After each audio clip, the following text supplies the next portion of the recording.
자, 오늘은 우리가 죄 용서에 대해서 그러니까 지난주에 말씀드렸는데 오늘 죄인의 공경과 하나님의 사랑이라는 주제를 가지고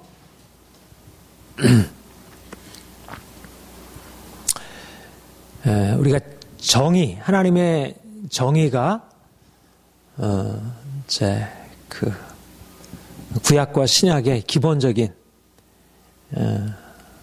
하나님의 속성이고 또 하나님이 이 세상을 이끌어 가시는 그러한 중심 원리라 그렇게 얘기를 했어요. 우리가 이스라엘 백성들의 하나님이 이제 율법을 계시하시면서 하나님이 어떤 분이신지, 하나님이 사람들을 사랑하시지만 죄인을 미워하시고 심판하신 분이라는 사실을 분명하게 계시하셨고 또 그 정의의 하나님을 이제 깨닫고 그분을 따라 살아가는 게 그게 인생의 너무나 놀라운 복이. 그러니까 사실 우리 인생이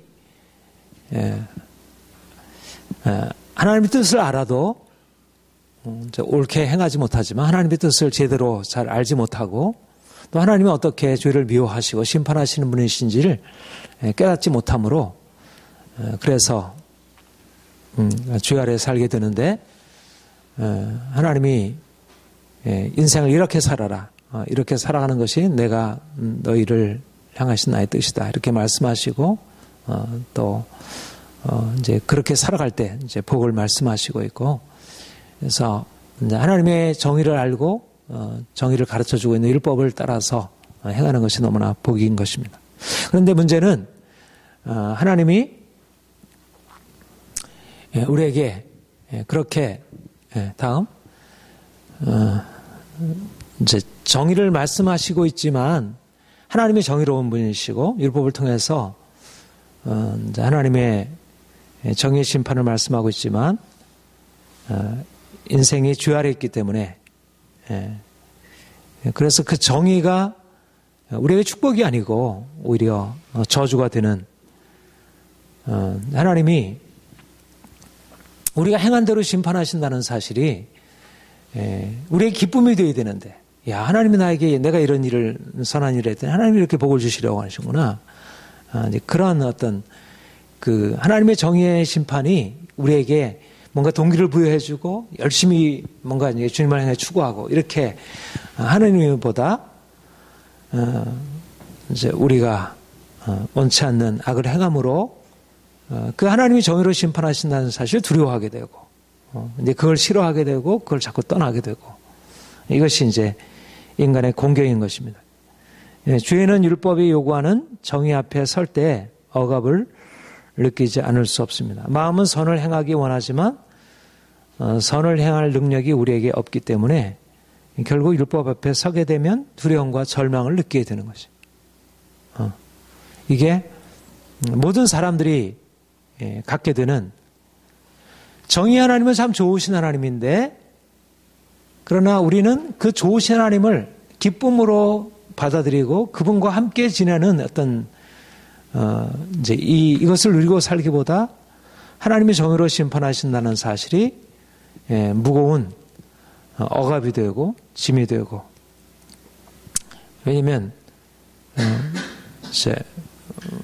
왜 그렇습니까? 우리가 태어날 때부터 죄 중에 태어나고 죄의 종으로 살기 때문에 이제 그럴 수밖에 없다는 것입니다. 율법은 그것을 지켜 행하는 자에게 생명을 약속하지만 죄인의 인간에게 율법은 정죄하고 죽입니다. 인간은 율법이 요구하는 의를 이루어야 한다는 것에 동의하지만 이를 이룰 수 없는 무능력으로 결국은 율법을 싫어하게 되고 하나님의 정의를 두려워할 수밖에 없는 것. 이것이 인간의 공경이고 그러니까 슬픈 사실이죠. 하나님의 그 좋으신 성품이 우리에게 고통이 되고 두려움이 되는 것. 하나님 당신 너무나 정의로우셔요. 우리가 하나님을 찬양하고 기뻐하고 그분 앞에 그분에게 영광을 돌려드려야 할 그 성품이고 이 귀한 것인데, 그리고 그 율법을 주셔서 우리로 하여금 이 길로 가면 안 돼, 이 길로 가야 돼. 우리가 얼마나 좋아요, 율법이라는 게. 그런데 그 하나님의 정의, 그 정의를 말씀하고 있는 율법이 우리에게 너무나 두려운 것이고 고통스러운 이런 것이 될 수밖에 없다는 것. 이게 이제 종교개혁자 루터가 이제 캐톨릭은 그야말로 행한 대로 심판하시는 하나님의 정의를 기본 바탕으로, 이게 이성적으로 굉장히 부합한 거죠. 이성적으로 부합해요. 그러니까 이제 그것을 가지고 이제 씨름을 한 것입니다. 하나님을, 그 정의 하나님을 만족시키기 위해서 이제 씨름을 했지만, 그러나 그것을 통해서 그를 만족시킬 수 없다는 거. 그래서 복음에 하나님의 의가 나타나서 그러니까 복음에 하나님의 의가 나타난다는 사실이, 이게 이제 하나님의 정의로 우리를 심판하신다는 의미로 이해하면서, 그러니까 그걸 두려움으로 발견. 그래서 그 하나님을 미워했다고 했습니다. 그러니까 죄인인 인간이 정의 하나님 앞에 서게 되는 모습인 것입니다. 이것이 죄인의 공격. 우리 다음 로마서 7장 10절 우리 같이 읽어볼까요? 시작. 생명에 이르게 할 계명이 내게 대하여 도리어 사망에 이르는 것이 되었도다. 생명에 이르게 할 계명이, 계명은 그것을 지키는 자에게 이것을 지키면 살리라, 생명에 이르게 하는 계명인데, 근데 그것이 내게 대하여 사망에 이르게 하는 것이 되었도다. 죄인인 인간에게 하나님의 계명, 율법이 생명에 이르게 하는 것이 아니라 오히려 사망에 이르게 하는 것이 되었고, 이게 아담 이후에 있는 모든 사람들, 또 율법 아래에 있는 이스라엘 백성들에게 주어졌던 이제 그러한 슬픈 운명입니다. 로마서 4장 15절 같이 읽죠. 시작. 율법은 진노를 이루게 하거니 율법이 없는 것은 법함. 율법은 사람들의 죄를 드러내고 너는 법을 어겼어.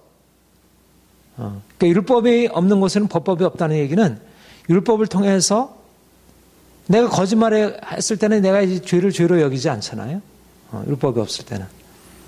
근데 거짓말하지 말라라고 하는 계명이 나타남으로 범법이 되고, 범법하면 어떻게 돼요?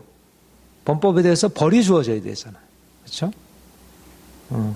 그러니까 율법이라는 것이 우리에게 생명을 주는 것이 아니고 오히려 우리를 죄인으로 규정하고 우리를 범법자로 규정하고 거기에 따라서 형벌을 받아야 할, 그러니까 진노 아래에 있는 자로 만들어버리는 것이죠. 그러니까 율법을 즐거워할 수가 없다는 것입니다. 죄인은 내가 주야로 율법을 즐거워하고 주야로 율법을 묵상하는 자로다 이렇게 할 수가 없는 거예요. 죄인은 율법에 대하여 율법을 딱 대하게 되면 진노를 느끼게 되고 두려움을 맛보게 되는 거죠. 죽음의 위협을 거기서 보게 되는 것이죠. 로마서 7장 18, 19절 시작. 내 속 곧 내 육신에 선한 것이 구하지 않는 줄 아노니 원함은 내게 있으나 선을 행하는 것은 없노라. 내가 원하는 바 선을 행치 아니하고 도리어 원하지 않는 바 악은 행함. 왜 율법이 우리에게 공경을 가져다 주는 것이냐면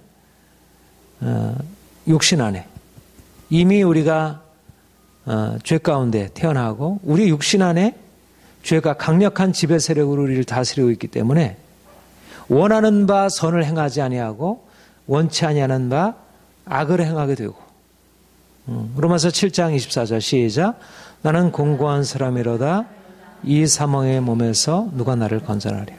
그러니까 율법 앞에 서게 될 때 사람들이 거기서 희망을 발견하게 되는 게 아니라 오히려 하나님의 진노를 보게 되고 하나님의 심판을 보게 되고 또 거기서 사망의 몸이라고 하는 사실을 발견하게 되고, 그러니까 인간의 실상을 보여주는 것이죠. 율법은 그래서 인간이 얼마나 절망적인 존재인지를 보게 하는 것입니다.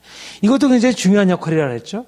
우리가 앞서 할 때 율법이 우리를 범법자로 드러내고 우리를 정죄함으로 우리가 진노 아래 있다고 하는 사실을 보여주는 것도 굉장히 중요한 율법의 나름대로의 소극적인 역할이라고 그랬어요. 복음에 이르기 위하여.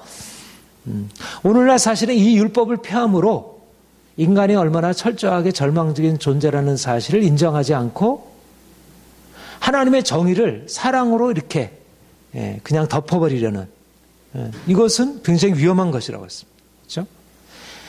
정의의 하나님이 우리를 심판하신다는 사실을 알지 못한다면 우리 안에 하나님께서 계시하신 그 하나님의 사랑을 깨달을 수 없는 것입니다. 그러나 아무튼 이렇게 율법이 나름대로의 중요한 역할을 하긴 하지만, 그러나 그것은 인간의 공경을 드러내주는 역할이지. 인간이 얼마나 심각한 공경에 처해 있는지를 보여주게 하시는 것입니다. 그런데 이제 다음, 죄인을 향한 하나님의 사랑.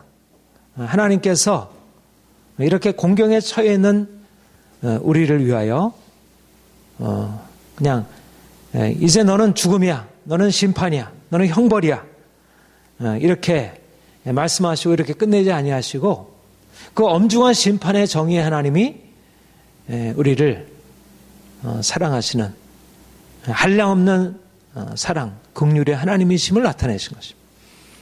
엄중한 정의의 하나님은 또한 인간의 연약함을 아시는 자비의 하나님, 긍휼의 하나님이십니다. 그러니까 이스라엘 백성들에게 하나님께서 자기 자신을 알리셨는데 그게 바로 자비와 긍휼, 사랑입니다. 그러니까 하나님이 이스라엘 백성들에게 자신을 알리실 때 이 두 가지를 함께 나타났어요. 하나님이 얼마나 두려운 심판의 정의의 하나님이신지도 알리셨고, 그리고 그가 죄인을 어떻게 용서하시고 사랑으로 그를 다시 회복시켜 주시는지 그것을 또한 알게 하셨고, 우리 출애굽기 34장 66절 7절 같이 읽을까요? 시작. 여호와로라 여호와로라 자비롭고 은혜롭고 노하기를 더디하시고 인자와 진실에 많은 하나님이 인자를 천대까지 베풀며 악과 죄를 용서하리. 그 다음에는 그러나 악을 행하는 자에게는 그 죄를 결코 이제 그냥 버려두지 아니하시고 심판하실 것을 말씀하시죠. 그러니까 하나님이 율법을 통해서 얼마나 두려운 심판자 하나님이신 것을 나타내시면서 동시에 자비롭고 은혜롭고 노하기를 더디하시고 인자와 진실이 많은 인자를 천대까지 베풀며 악과 과실과 죄를 용서하시는 사랑의 하나님입니다. 그러니까 출애굽 과정은 바로 하나님의 그러한 용서, 그러니까 죄인된 인간이 받을 수 있는 용서. 그러니까 어린 양의 피로, 유월절 어린 양의 피로 대속함을 받고 그들이 거기서 나온 것이잖아요.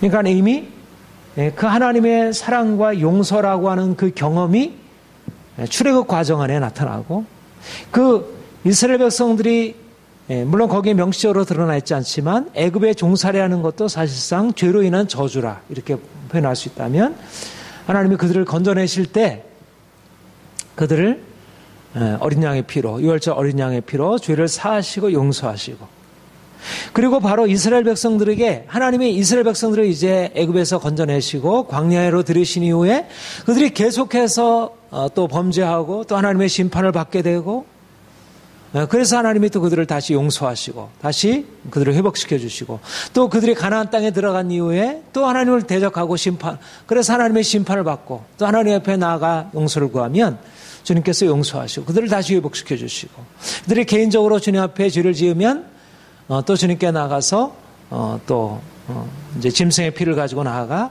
주님께서 용서를 하시고 하는 이 은혜를 경험하고, 그래서 하나님이 이스라엘 백성들의 역사를 통해서 행하신 것들이 이 두 가지 사실이에요. 하나님은 우리의 죄에 대해서 심판하신 두려운 하나님이라는 사실과 그러나 하나님은 심판으로 끝내지 아니하시고 그들을 정죄해서 심판해서 건지시는 회복의 하나님, 사랑의 하나님, 용서의 하나님이라는 사실을 함께 말씀하시고, 그러면서 그 하나님의 그 온전하심을 그들이 경험하고,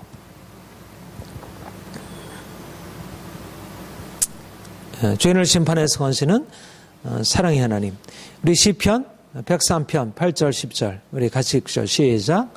여호와는 긍휼이 많으시고 은혜로우시며 노하기를 더디하시고 인자하심이 풍부하시도다. 자주 경책하지 아니하시며 너를 영원히 품지 아니하시리로다. 우리의 죄를 따라 우리를 처벌하지는 아니하시며 우리의 죄악을 따라 우리에게 그대로 갚지는 않습니다. 그러니까는 분명히 노하시는 것이죠. 노하시고 우리를 처벌하시고 우리를 갚아주시는 것이 그러니까 정의 하나님이셔요. 그러나 그 하나님의 정의는 어떠한 정의냐면 긍휼과 은혜가 인자하심이 풍부하신 하나님의 정의라는 것입니다.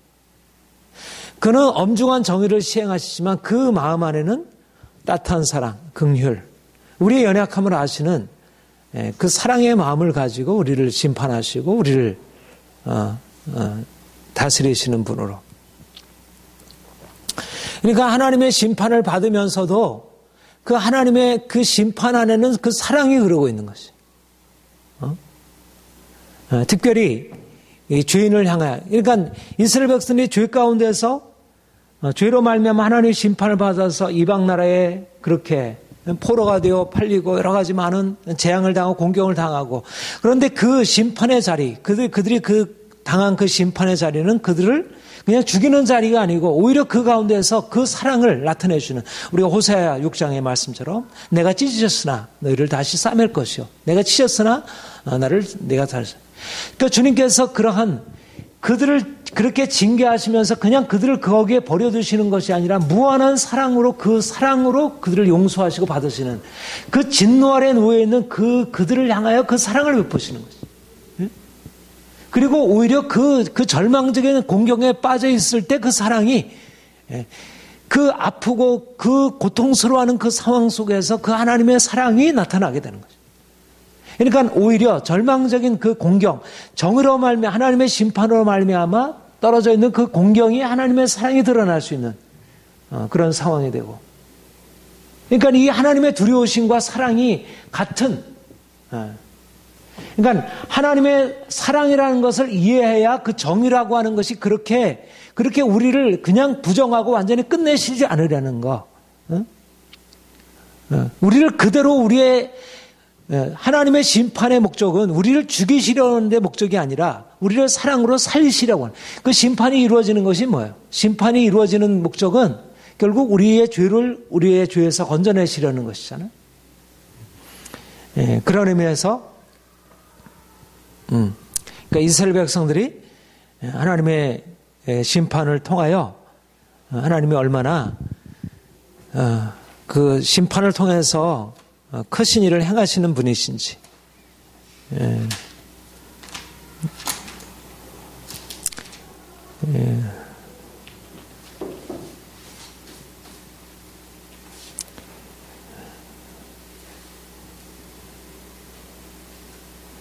우리 호세 6장을 한번 보십시다. 호세 6장.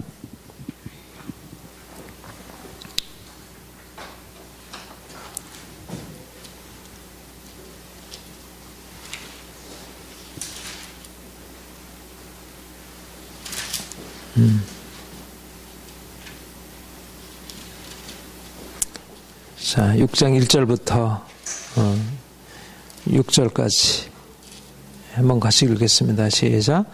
오라 우리가 여호와께로 돌아가자. 여호와께서 우리를 찢으셨으나 도로 낫게 하실 것이요 우리를 치셨으나 싸매어 주실 것입니다. 여호와께서 이틀 후에 우리를 살리시며 셋째 날에 우리를 일으키시리니 우리가 그의 앞에서 살리라. 그러므로 우리가 여호와를 알자. 힘써 여호와를 알자. 그의 나타나심은 새벽같이 어김없나니 비와 같이 우리를 적시는 늦은 비와 같이 우리에게 임하시리라. 에브라임아 내가 내게 어떻게 하랴.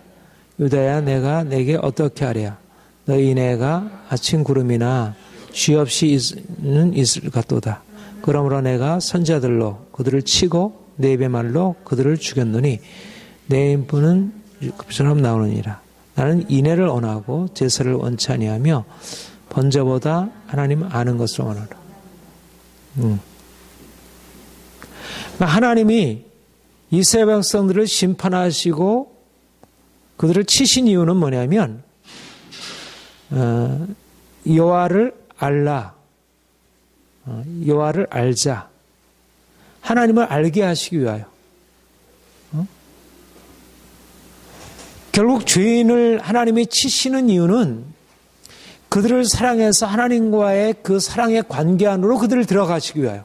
그러니까 하나님의 그 뜨거운 사랑이 있는데, 하나님의 그런 열정적인 사랑이 있는데, 그 열정적인 사랑으로 그들을 축복하시려는데 그들이 그 사랑 안으로 들어가지 못하고 지금 다른 데 가서 붙들고 있고 죄악 가운데 빠짐으로 그래서 그들을 돌이키시려고 그들을 심판하시고 찢으신 것이죠.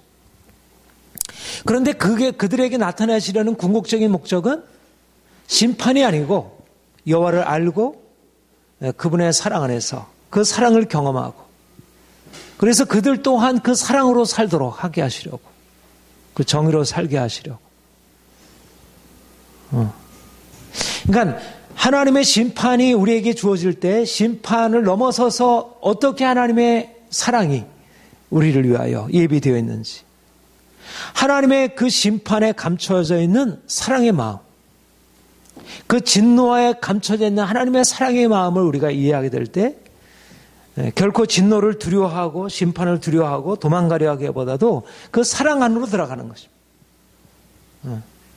그러니까 우리에게 있어서는 우리를 치시고 심판하신 하나님은 결국 우리를 돌이켜서 그 사랑과 연합하게 하시려는 하나님이지 결코 우리를 죄 가운데서 죽이시려는 하나님이 아니라는 것. 그러나 하나님께 나오지 않게 되면 결국 그 심판 아래 놓이게 된다는 것. 이런 의미에서 이 하나님의 사랑에 대한 이 계시, 이스라엘 백성들의 하나님께서 그 심판을 통하여 하나님의 그 뜨거운 사랑을 알려주셨다는 것은 너무 귀한 것이고요. 이것이 바로 예수 안에 이제 이러한 놀라운 사랑, 이스라엘 백성들에게 그 하나님의 사랑을 나타내시고 이제 사랑과 자비 하나님이 예수 안에서 우리에게 나타나셨습니다. 예수님이 이 땅에 오셔서 바로 그러한 사랑으로 예수님은 무서운 두려운 하나님의 정의를 말씀하셨지만 악을 행하는 자들에게 바리새인들에게 하나님 없는 자들에게 하나님의 두려운 심판을 말씀하셨지만 그러나 무엇보다도 그 하나님의 긍휼과 사랑을 절망적인 죄인들에게 나타내시고 죄인과 세리의 친구가 되셔서 그들과 교제하시고 그 놀라운 사랑을 그야말로 하나님이 이스라엘 백성들의 역사 속에서 나타나실 때는 어떤 사건 속에 나타내신 거잖아요. 그런데 이제 예수님 안에서는 그 인격으로 나타내신 것이에요. 그 하나님이 어떤 분이신 것을. 그러니까 너무너무 귀한 것입니다. 하나님의 사랑과 정의의 속성이 하나의 인격 안에 나타나게 된 거예요. 하나의 예수 그리스도의 인격 안에서 그 사랑이 어떤 것이니 그 정의가 어떻게 사랑과 이렇게 조화를 이룰 수 있는지 그러니까 하나님의 사랑이 주인을 용서하시는 사랑이 그리고 가난한 자를 향한 사랑이 원수까지도 사랑하는 그 하나님의 사랑이 예수 안에 나타나서 우리가 그 주님을 바라보게 될 때 우리 또한 우리의 죄인된 우리가 절망적으로 죄인된 우리가 그 사랑의 품 안으로 들어가고 그것을 경험하게 되고 나 같은 죄인도 용서받을 수 있구나. 우리가 우리 자신을 새롭게 보게 되는 것입니다.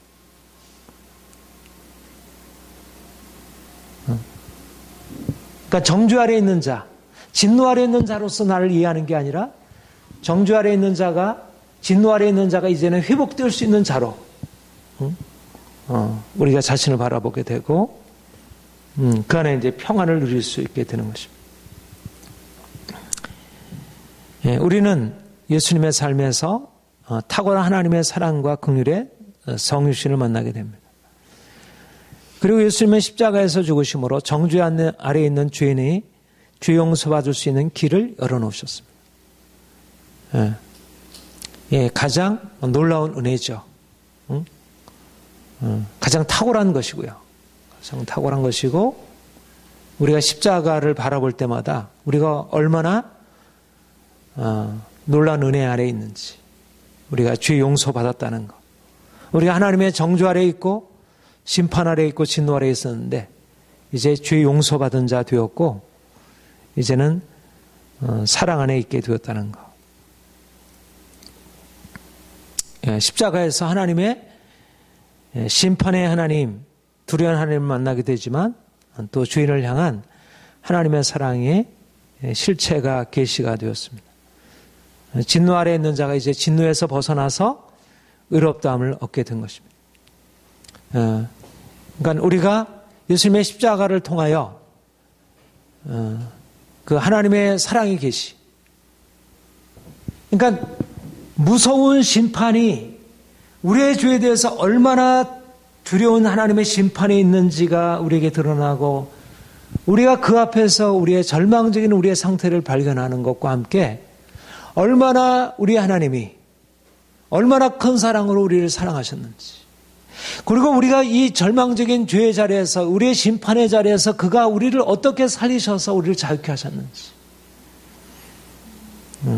우리의 공경이 이젠 더 이상 우리의 공경이 우리가 문제가 되지 않는, 우리의 모든 죄를 주께서 다 용서하시고 다 감당하시고 우리의 모든 죄를 다 이제 더 이상 우리를 경책하지 않으시고 처벌하지 아니하시고, 사람들은 우리를 미워할 수도 있고 우리를 비난할 수도 있고 그렇게 할 수 있지만, 하나님이 우리를 받아주시고 용서하시고, 그러니까 그 하나님의 사랑이, 엄청난 사랑이 우리에게 계시가 되면서, 성령으로 말미암아 이 사랑이 계시가 되면서 우리가 아직 죄인 되었을 때 그리스도께서 우리를 위하여 죽으심으로 하나님께서 우리에 대한 자기의 사랑을 확증하는, 우리가 아직 죄인 되었을 때, 그러나 우리의 자신의 우리의 죄인됨, 우리의 경건찮음, 그러 말미암는 우리의, 그러니까 이 근원적인 우리의 근원적인 우리의 공경이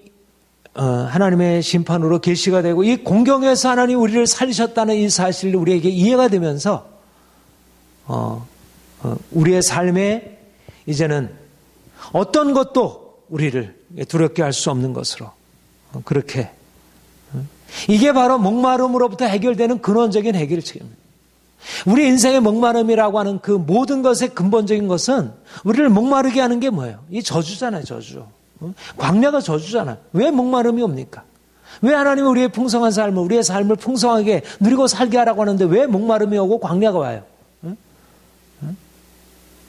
왜 가난하게 되고 우리가 병들게 되고 왜 사람들로부터 이런 어려움을 겪게 돼요? 죄 때문이잖아요, 죄 때문에. 결국 우리가 목마름에서 해결되고 우리가 물가로 나가서 우리의 이 목마름을 해결한다는 것은 뭐냐면, 그 십자가의 피로 용서함을 받는다는 거예요. 다른 말로 하면 그 십자가로 우리를 구속하신다는 거예요. 우리를 절망해서 우리를 저주해서 건지셨다는 얘기예요. 그래서 우리가 근원적으로 내가 물을 마시고 내가 사람들로부터 우리가 사랑을 받고 이러저러한 방식으로 내가 해결되는 게 아니라, 하나님의 사랑 안으로 들어가서 내가 그분을 만나게 되면서 그 십자가에 걸리신 그 보혈의 피로 내가 구속함을 받은 자라는 사실을 알게 될 때, 내게 하나님의 사랑이 부어지게 되고, 나를 이제까지 저주하고 진노하고 있던 모든 진노의 끈이 끊어지고, 이게 그 멍에가 끊어지고 사라지게 된다는 사실을 알게 되므로 거기서 자유함을 얻고 그것의 기쁨으로 나가는 것이죠. 이게 해결책인 것입니다. 그러니까 다른 사람들에게, 우리가 사람들에게 나갈 것 아니고 뭔가 현실의 해결책으로 나가는 게 아니라 어디로 나가야 돼요? 십자가의 은혜 안으로 나가야 돼요. 그 십자가가 우리를 어떻게 살리시고 우리를 바꾸시고 했는지를 봐야지. 그 진노가 거기서 벗어졌다는 것, 저주가 끊어졌다는 것을 붙들어야지, 다른 것은 우리에게 문제가 되지 않는 것입니다.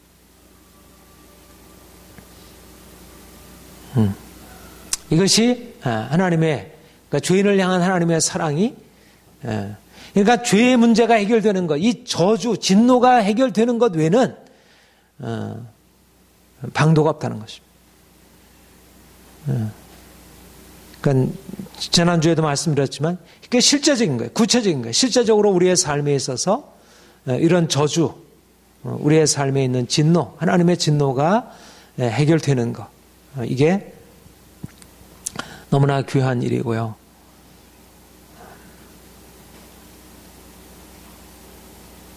여기에서 이제 천국이 시작이 되는 것입니다. 하나님의 사랑이 우리에게 계시가 되면서 천국이 시작이 되는 거예요. 내가 하나님의 사랑 안에 있구나. 내가 더 이상 진노 아래 있구나. 진노 아래 있지 아니하고 내가 하나님의 사랑 안에 있구나 하는 것을 깨닫게 되면서부터 천국이 열리게 되는 것입니다. 루터가 하나님의 의를 심판의 정의로 생각을 하다가 그래서 그 하나님을 사랑할 수 없고 오히려 미워할 수밖에 없는데 근데 하나님의 의가 그런 게 아니구나. 값없이 나를 용서하시는 하나님의 선물로 쓰이구나. 이거를 깨닫게 되니까 그의 인생이 천국으로 열려지게 되었어요. 이 계시적인 사실입니다.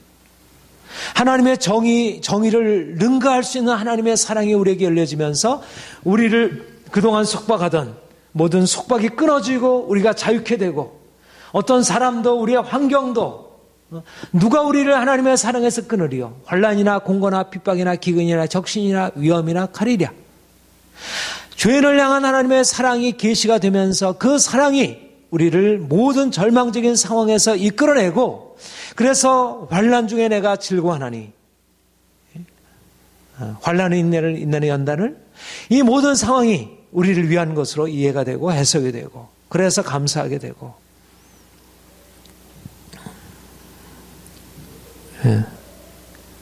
십자가에서 두려운 심판의 정의와 이 심판을 이기고 자랑하는 사랑과 긍휼을 만나게 됩니다. 야고보서 2장 13절에 보면 사랑은 심판을 이기고 자랑한다 이렇게 얘기를 했습니다. 긍휼은 하나님의 긍휼이 우리에게 부어지게 되면서 모든 심판이 우리에게 더 이상 존재하지 않는 너무나 귀한 은혜입니다. 그러니까 이 사랑을 붙들어야 돼. 삶의 문제를 우리가 만날 때마다 이 사랑을 붙들어야 돼. 이 사랑이 근원적으로 생명의 근원처네. 하나님을 사랑하는 하나님의 사랑을 받아들이는 자 하나님께서 나를 사랑하셨다는 사실을 믿는 자는 이 심판에서 지옥의 심판에서 정죄에서 두려움에서 벗어나서 자유케 하는 것입니다. 그러니까 우리가 인생의 고통을 만날 때마다 어디로 피해 가야 되냐면 이 사랑의 날개 안으로 피해 들어가요. 주 사랑 안으로 피해 들어가야 돼. 정죄가 없는 그곳으로 피해 들어가야 돼. 우리가 죄를 짓고 우리의 행한 것으로는 심판을 받을 수밖에 없지만 그러나 이 심판을 이기고 자랑하는 이 사랑 안으로 들어가야 돼. 그래서 감사하는 것입니다. 마태복음 9장 12절 13절 우리 같이 읽겠습니다. 시작. 건강한 자에게는 의사가 쓸데없고 병든 자에게라 쓸데있느니라. 너는 가서 내가 긍휼을 원하고 제사를 원치 아니로 한 뜻이 무엇인지 받아라. 나는 의를 부르러 온 것이 아니요 죄를 본느라. 죄인이 공경에 빠진 죄인들에게 희망의 소식이 전파된 것입니다. 더 이상 공경 가운데 있지 않아도 된다. 이제 병은 너의 운명이 아니다. 고통은 너의 운명이 아니다. 주님이 우리를 치료하시기 위해서 오셨고 우리에게 긍휼을 베푸시기 시작하셨다는 것입니다. 우리가 그 긍휼 안에 진노 아래 살지 아니하고 이제 그 긍휼 안에 살게 되었고 이제 저주 아래 살지 아니하고 이제 하나님의 축복 안에 살게 되었습니다. 오히려 죄인된 자들을 위하여 주님께서 부르신 것입니다.